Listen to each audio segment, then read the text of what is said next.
Hi friends, welcome to ನಳಪಾಕ. ನಾನಿವತ್ತೊಂದು ಬದನೆಕಾಯಿಯಿಂದ ಪಲ್ಯವನ್ನು ಮಾಡ್ತಾ ಇದ್ದೇನೆ. ಇದು ಮಾಮೂಲಿಯಾಗಿ ಎಲ್ಲರೂ ಮಾಡುವಂತಹ ಪಲ್ಯ ಅಲ್ಲ, ಸ್ವಲ್ಪ ಡಿಫ್ರೆಂಟ್ ಆಗಿದೆ. ವಿಡಿಯೋವನ್ನು ಸ್ಕಿಪ್ ಮಾಡದೆ ಕೊನೆ ತನಕ ನೋಡಿ, ತುಂಬಾ ಚೆನ್ನಾಗಿರುತ್ತೆ.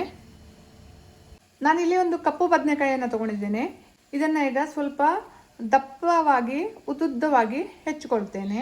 ಈ ರೀತಿಯಾಗಿ ಇದನ್ನು ಹೆಚ್ಚಿಕೊಳ್ಬೇಕು. ತುಂಬ ಬೇಗ ಮಾಡ್ಕೊಳ್ಬಹುದು. ಟೇಸ್ಟ್ ಅಂತೂ ತುಂಬಾ ಚೆನ್ನಾಗಿರುತ್ತೆ. ಹೀಗೆ ಇದನ್ನು ಕಟ್ ಮಾಡಿಕೊಂಡು ಇದನ್ನು ನೀರಿನಲ್ಲಿ ಹಾಕ್ಕೊಳ್ತೇನೆ. ಇವುಗಳನ್ನು ಹೆಚ್ಚಿಕೊಂಡಿದ್ದಾಗಿದೆ. ಈಗ ಇದನ್ನು ನೀರಿನಲ್ಲಿ ಹಾಕಿಟ್ಕೊಳ್ತೇನೆ. ಇದರಲ್ಲಿ ಚೊಗರಿನಂಶ ಇರುತ್ತೆ, ಅದು ನೀರಿನಲ್ಲಿ ಬಿಟ್ಟುಕೊಳ್ಳುತ್ತೆ. ಹಾಗಾಗಿ ಇದನ್ನು ಸ್ವಲ್ಪ ಹೊತ್ತು ನೀರಿನಲ್ಲಿ ಹಾಕಿ ಇಟ್ಕೊಳ್ಬೇಕು.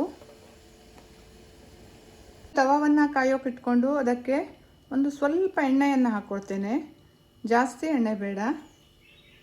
ಹಾಗೆ ಇದಕ್ಕೆ ಸ್ವಲ್ಪ ಬೆಳ್ಳುಳ್ಳಿಯನ್ನು ಹಾಕ್ಕೊಂಡಿದ್ದೇನೆ. ಇದನ್ನು ಸ್ವಲ್ಪ ಕಂದು ಬಣ್ಣ ಬರೋ ತನಕ ಎಣ್ಣೆಯಲ್ಲಿ ಫ್ರೈ ಮಾಡ್ಕೊಳ್ಬೇಕು. ನೋಡಿ, ಬೆಳ್ಳುಳ್ಳಿ ಚೆನ್ನಾಗಿ ಹುರಿದಿದೆ. ಇದಿಷ್ಟ ಆದರೆ ಸಾಕು. ಈಗ ಇದನ್ನು ಒಂದು ತಟ್ಟೆಗೆ ಎತ್ತಿಟ್ಕೊಳ್ತೇನೆ. ಹಾಗೆ ಒಂದು 4 ರಿಂದ 5 ಕೆಂಪು ಮೆಣಸಿನಕಾಯಿಯನ್ನು ಬೆಂಕಿಯಲ್ಲಿ ಹೀಗೆ ಸುಟ್ಟುಕೊಳ್ಬೇಕು. ಇದು ಸುಟ್ಟಿದ್ರೇ ಇದ್ರ ಪರಿಮಳ ತುಂಬ ಚೆನ್ನಾಗಿ ಬರುತ್ತೆ. ತುಂಬಾ ಚೆನ್ನಾಗಿರುತ್ತೆ. ಜಾಸ್ತಿ ಏನು ಬೇಡ, ಸ್ವಲ್ಪ ಸುಟ್ಕೊಂಡ್ರೆ ಸಾಕು. ಈಗ ಇನ್ನೊಂದು ತವಾವನ್ನು ಕಾಯೋಕೆ ಇಟ್ಕೊಂಡಿದ್ದೇನೆ. ಇದಕ್ಕೆ ಎಣ್ಣೆಯನ್ನು ಹಾಕ್ಕೊಳ್ತೇನೆ. ಒಂದು 3 ರಿಂದ 4 ಟೀ ಸ್ಪೂನಷ್ಟು. ಇದಕ್ಕೆ ಎಣ್ಣೆ ಸ್ವಲ್ಪ ಜಾಸ್ತಿ ಬೇಕಾಗತ್ತೆ. ಎಣ್ಣೆ ಕಾಯ್ತಿದ್ದಾಗೆ 1-2 ಟೀ ಸ್ಪೂನಷ್ಟು ಕಡಲೆಬೇಳೆಯನ್ನು ಹಾಕ್ಕೊಳ್ತೇನೆ. ಹಾಗೆ 2 ಟೀ ಸ್ಪೂನಷ್ಟು ಉದ್ದಿನಬೇಳೆಯನ್ನು ಹಾಕ್ಕೊಳ್ತೇನೆ. 1 ಟೀ ಸ್ಪೂನಷ್ಟು ಜೀರಿಗೆ, ಹಾಗೆ 1 ಟೀ ಸ್ಪೂನಷ್ಟು ಸಾಸಿವೆಯನ್ನು ಹಾಕಿ ಒಗ್ಗರಣೆಯನ್ನು ರೆಡಿ ಮಾಡ್ಕೊಳ್ತೇನೆ. ಒಂದು ಟ್ರೆಡಿಷ್ನಲ್ ರೆಸಿಪಿ. ನಮ್ಮಮ್ಮ ತುಂಬ ಚೆನ್ನಾಗಿ ಮಾಡ್ತಾರೆ ಇದನ್ನು. ನಾನು ಅವರಿಂದನೇ ಕಲ್ತಿರೋದು ಈ ರೆಸಿಪಿಯನ್ನು.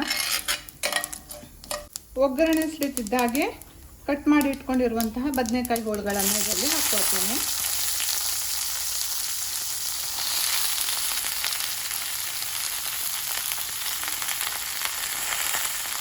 ಒಂದು ಲಿಡ್ಡನ್ನು ಕ್ಲೋಸ್ ಮಾಡಿ 1-2 ನಿಮಿಷ ಇದನ್ನು ಬೇಯಿಸ್ಕೊಳ್ತೇನೆ. ಇದು ಸ್ವಲ್ಪ ಸಾಫ್ಟ್ ಆಗಬೇಕು.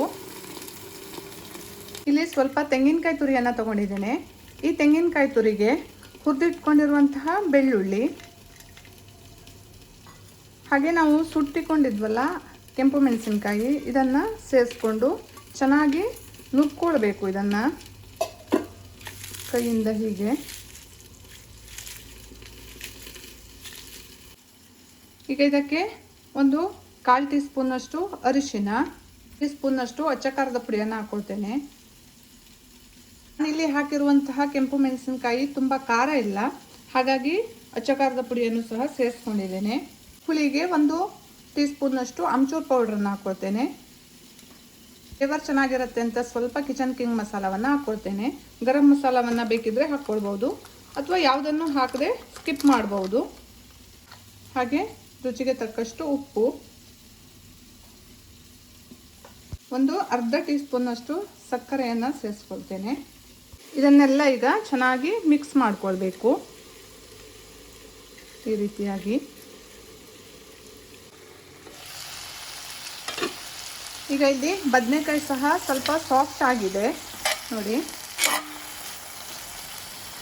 ಈಗ ಈ ಪುಡಿಯನ್ನು, ಮಿಶ್ರಣವನ್ನು ಇದಕ್ಕೆ ಸೇರಿಸ್ಕೊಳ್ಬೇಕು.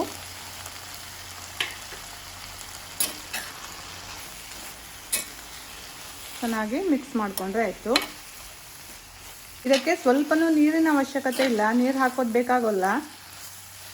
ಇದನ್ನು ಸ್ವಲ್ಪ ಹೀಗೆ ಪ್ರೆಸ್ ಮಾಡಿ ಮತ್ತೆ ಸ್ವಲ್ಪ ಇದನ್ನು ಬೇಯಿಸ್ಕೊಳ್ಬೇಕು. ಬದನೆಕಾಯಿ ತುಂಬ ಬೇಗ ಬೇಯುತ್ತೆ, ಜಾಸ್ತಿ ಟೈಮ್ ಏನು ತೊಗೊಳ್ಳಲ್ಲ ಬೇಯೋಕ್ಕೆ. ಬೇಗನೆ ಮಾಡ್ಕೊಳ್ಬೋದು ಇದನ್ನು.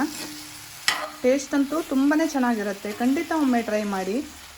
ರೊಟ್ಟಿಗೆ, ಚಪಾತಿಗೆ ತುಂಬಾ ಚೆನ್ನಾಗಿರುತ್ತೆ ನೋಡಿ. ಇದೀಗ ಚೆನ್ನಾಗಿ ಬೆಂದಿದೆ. ಕೊನೆಯಲ್ಲಿ ಹೆಚ್ಚಿರುವಂತಹ ಕೊತ್ತಂಬರಿ ಸೊಪ್ಪನ್ನು ಹಾಕ್ಕೊಳ್ತೇನೆ. ಸಿಂಪಲ್ಲಾಗಿ ಟೇಸ್ಟಿಯಾಗಿರುವಂತಹ ಬದನೆಕಾಯಿನ ಡ್ರೈ ಪಲ್ಯ ರೆಡಿ ಆಯಿತು. ನನ್ನ ಈ ವಿಡಿಯೋ ಇಷ್ಟ ಆದರೆ ಲೈಕ್ ಮಾಡಿ, ಶೇರ್ ಮಾಡಿ, ಕಮೆಂಟ್ ಮಾಡಿ ಹಾಗೂ ಸಬ್ಸ್ಕ್ರೈಬ್ ಮಾಡಿ. Thank you.